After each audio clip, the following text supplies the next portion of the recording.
Welcome to the Maintenance Mavericks podcast, where we talk about trends in maintenance, reliability, and asset operations. My name is Ryan. I'm the CEO and founder of Upkeep, and also your host for today. For today's guest, I'm super excited to welcome back Ramesh Gulati, the one and only Reliability Sherpa. He's one of our recurring guests, and it's always a blast having you here on the show. So welcome, Ramesh. How are you doing today? I'm doing great, Ryan. As I told you, I love this our conversation monthly. In fact, it makes me younger every time I talk to you. Thanks. I'm doing great. All right. Well, I'm super excited to jump into today's topic. So, Ramesh, you've had an incredible career in maintenance and reliability, not just as a practitioner, but also as a thought leader and an educator. You've dedicated a ton of your career sharing knowledge through books, workshops, and also speaking engagements. And today I want to dig deep into this topic around building your career in this industry of maintenance reliability and also how to navigate the different debates we hear that makes a well-rounded candidate or employee. So I think our discussion is going to get a little bit controversial too. So if you're open to it, let's jump in. You ready? I'm ready. I mean, it's a great question, and a lot of people ask me how I got here and what they could do to get there. Well, again, hey, it's your passion, interest, your hard work, all things matters. When I started my career after graduating, and I was working in a foundry, large foundry, as a maintenance engineer, boy, the issue I went through that time, really, I was thinking where I want to be, 10, 20, 30 years from now to speak, And lot there, that time, I went through a lot of issues, a lot of challenges. It was not easy. I mean, we had operation problem, I had maintenance problem, technical problem on maintenance side. Those days we didn't have a computer, so we were doing everything manually, But I learned that hard work and keep learning, that's the way you have to do it. Moved to US after a few years, getting experience in the majors, worked in Belgium Steel and a few other places. All the time, I'm learning every time you go, you have to learn something. And what I also learned is that you have to keep working hard, keep working, have a passion for learning and learning new stuff, how to make improvements. Also, you have to, as you go, you have to develop soft skills, how to deal with people, how to create a right culture. I had several failures in my life as my working life to speak, want to implement something, and if you get frustrated, are you doing the right things? But I think I learned that, hey, you change your strategy. If you fail, it's okay, but you have to change your strategy. You come up a new way of doing something, and eventually you will succeed. So failure is not you failed something. It doesn't matter. It's the end of life. Hey, keep working on it. Something with a different strategy, and I think you will succeed. And yes, is education-wise, yes, you have to get education. In my way of thinking, going to college is important. Whether you take a 2 years or 4 years or 8 years or something, there you find the theory behind stuff. Also, you find where stuff is. It's easy. And then hands-on kind of also important. You're working with the people, working with your hands, providing your people right tools and techniques. And that you have to do all the time. So it's a combination of going to school as well as learning on the job. In fact, there's another thing I would say. There are three things.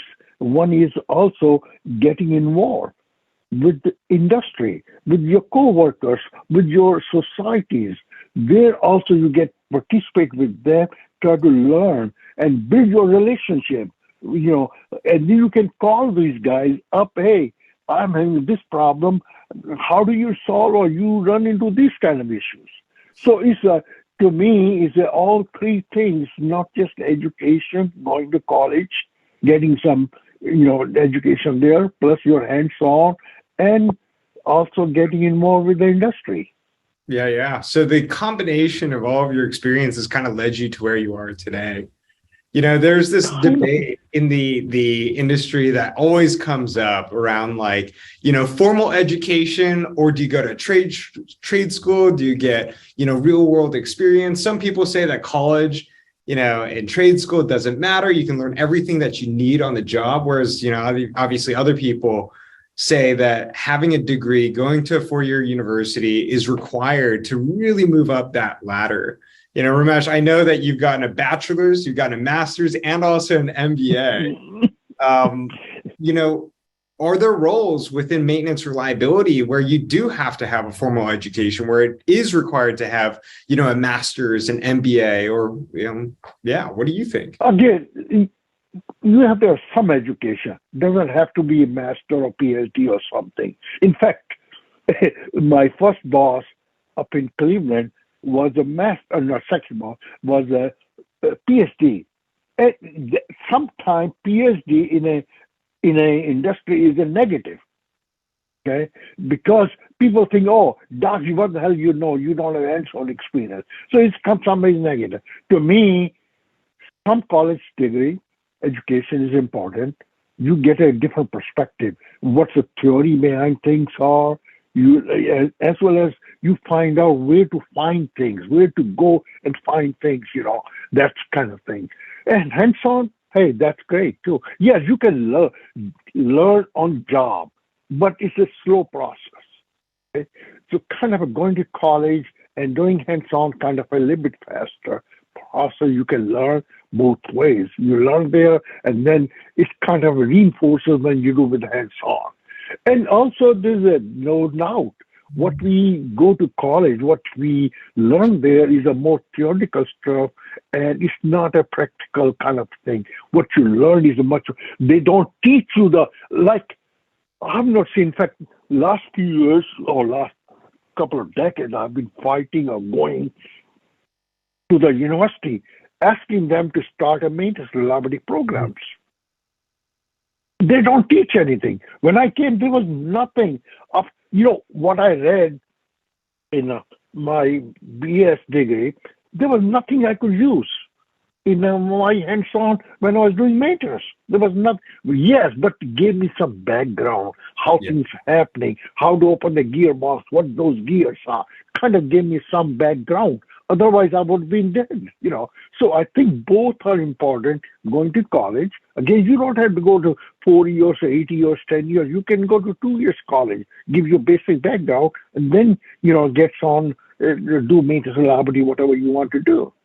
Yeah. So what I hear from that is like, going to college, getting a formal education really helps you find, how to learn, how to tackle problems. And that coupled with real world experience is probably the best combination. What about your master and also MBA, Ramesh? Well, again, when I went to master, I was doing more process improvement because that was my desire, what I learned, experience over the years, that, hey, making process better, redesigning some of the things, easier for maintenance, those are kind of things I needed. Okay, so when I was doing my master in industrial engineering, I selected courses which helped me a lot. Lubrication, some design, some of those kind of things I did, which really helped me to do my job better. Okay, and then my experience with after I did that, and then 20 years ago, I cannot believe it's over 25 years ago I did my MBA. But again, MBA was kind of a different experience. I had a lot of, that time when I went, I had a lot of experience working as a manager, all those things. But going to MBA really got me into, because especially my class, when I went through, we had people from all, they were not just industry people. There were lawyers there. There was entertainers there. There was engineers. There were finance people. There was a communicator. There were people from IT world. So there were people. So now we take issue and discuss in our team. So we got a different perspective. So that gave me another view that how important is from different perspective.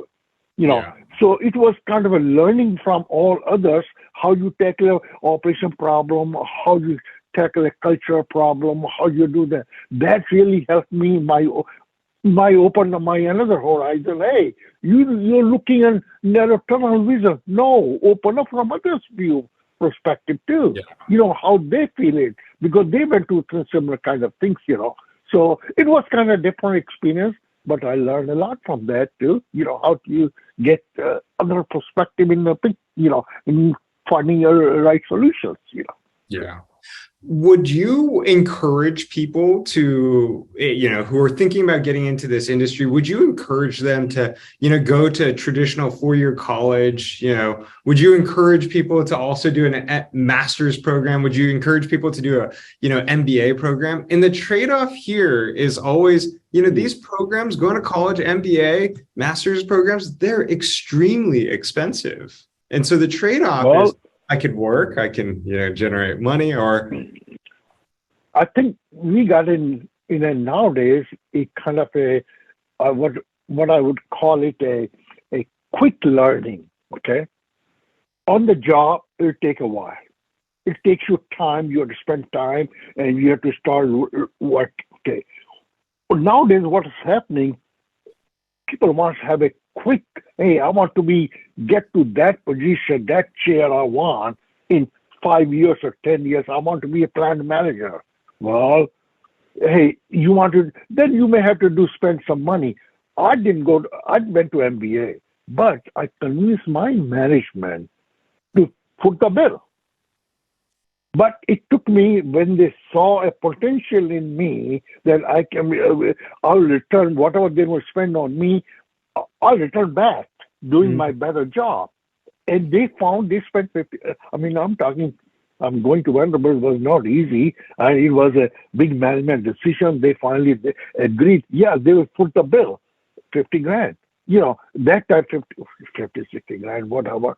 But again, it was my time on the weekend, Friday, Saturday, Sunday. I was doing every other weekend, spending my time and learning, but they were spending money too. So it was kind of a mutual benefit for both to us, to me as well as to my company. So I think you have to find a way. Yes, it's a lot of money, but again, you have to see the value. What stage? If you go right now, you are just want to get in, MBA may not help you, but get some experience, work it. If your company or someone can foot the bill, that'll be great. So you have to select what's the best route for you. Yeah, that's a great option too. Ramesh do a really amazing job at your workplace, and oftentimes, company will also invest in its people to That's right. ultimately see you succeed and help the business succeed even more. So I love that perspective. Maybe you can do both, and maybe it's just a matter of finding the right company to support you, and also putting in those extra hours on the weekends, on the weeknights, to really, go to school and do an executive MBA program like you did. Yeah. Again, it's not, a company has to see what you're doing. I encourage people to get involved with the industry. I was spending a lot of my time. Right now, I'm retired, but still spending my time to ISO meetings, supporting ISO or IIE or, some other societies, SMRP. And company was seeing that, hey, spending a lot of time, and then I can get people building a relationship, trying to get another thing is, which I want to tell my guy, my company many times, although they knew I had a talent or was doing the right thing, but they won't listen to me, many people. I have to get people from an outside company who I made the friend as building my relationship to get to my company and talk to my people. And what are good things we have to do, best practice, which I was trying to bring. So it's always, you have to see what the best, how you can sell your program, So it takes a while to build that status or relationship to get those things. Mhm. Do you feel like having a master's, having an MBA helped you accelerate your career in maintenance reliability? And then also on the flip side, do you feel like not having a formal college education limits your career potential in maintenance and reliability? Not really. It should not. I've seen people who don't have MBA or master can still succeed. But again, you have to put forth your good effort. You have to have a passion. If you do it, you can do it. I selected both ways. I say, okay, I want to be a little bit more, especially, I'll be honest with you, coming from immigrants that work hard. And that was my case. I have to show that I'm educational wise, I can do it. So I think that will be hard. So once I start doing it, hey, they felt, hey, I'm doing both. I'm having education as well as Mhm. so I think some of us who are first generation immigrants have to work harder than others. Yeah. So that's another point in my case. But again, you don't have to have a master's or MBA or PhD to succeed in maintenance reliability. You don't need to, but you have to work harder. You have to do. Okay. Yeah. Yeah. Yeah. I mean, to your point, you got to work hard and also to show passion. You have to get Mhm. that, if you can, having a formal education does help. But, what I hear from you is there's no replacement for hard work. That's exactly right. I mean, work hard as you get. If you can get education on the side, to get education helps. Again, I said, hey, I love it what I did. I'm not. Again, I think all of them. When I did my master, it paid me off. My next job or next my what I want to do. When I did an MBA, it paid me off something. So I think it's really also built a credibility. Hey, yes, you are capable of. Yeah. What about certifications? Because there are a lot of certifications in maintenance and reliability. Is that a replacement for formal college, or is it more of a supplement? Like when, as an employer, when you're going through the stack of applications, like how important are certifications, the CMRTs, CMRPs of the world? How important is that? Great question. Great question. Let me tell you my story short and short. In 80s, we went to a reliability journey, our company. Myself, I was kind of leading. Failed a couple of times. Then started again in 90s. We did it. Now, I was sending my people. Myself, I went and went to several courses, classes here, there, where I would find maintenance or reliability. I'll send my people. After doing this for a while, I really start thinking, and some of my people or my management, we start thinking, are we doing the right things? Do we know what we are sending someone? Are they getting the right knowledge? Okay, that was the question. And in fact, I got involved with the industry, talking to my colleagues, and that time back in mid 90s, late 90s, we didn't have a kind of what knowledge a maintenance laboratory professional should have. What kind of knowledge should have?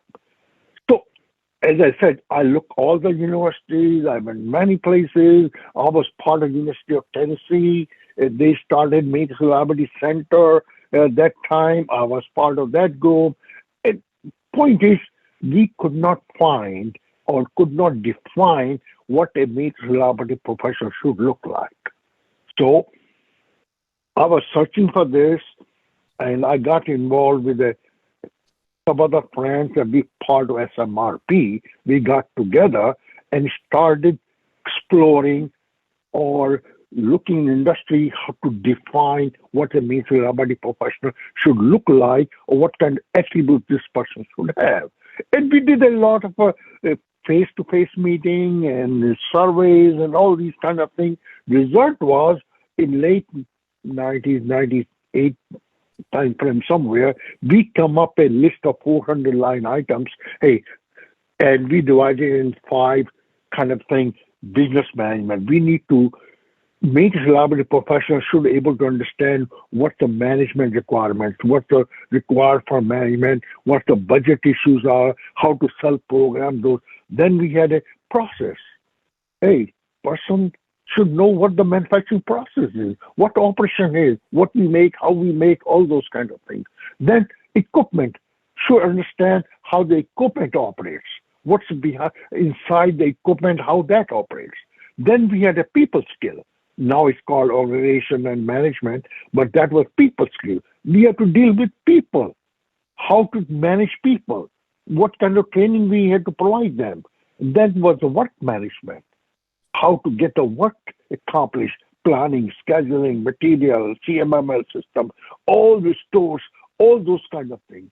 So as a result of that, we define these and this, and eventually, as a group, as a team, we said, okay, we have done this. Now, can we have a certification program or something to assess the knowledge?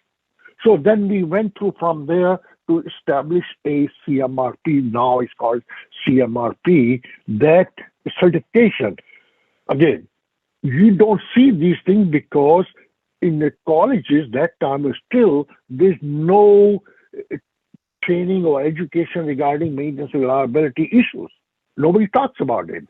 That's the reason it was created this way. If you have, and it was a lot of effort, I tell you, we spent a lot of time, still I do, in writing these questions, which are more hands-on kind of thing. You need to have by experience. You can answer those. So that's the reason 2001 CMRP was created, to speak. And there's been over 20 years, and there's thousands of people. In fact, my company, I had all, even my general manager and all directors were certified. That made the difference because they were all talking same language. It brings the same language. Okay. Yes, there's that knowledge. What we were testing was in not a textbook anywhere. And that's the reason I was kind of not forced, or my friendly request my friends, hey, write something up. So I wrote that book, My Maintenance Reliability Best Practices, which is in third edition. And I'm proud of that. You know, I did that something. And when I see a lot of people on the internet and they are telling me how good that is, I'm so happy I did that. But that was a reason, because those things are not in a textbook. You don't need in the colleges. And I've been working with the colleges, and some university have started maintenance reliability program. They try to educate, and it's happening, but it's going to take a long time to do that. You know, get in a regular curriculum. So I mean, what I really hear from that is like, you know, these certifications are to prove the real world experiences and that's exactly on the job versus, you know, the traditional four-year college is more about theory.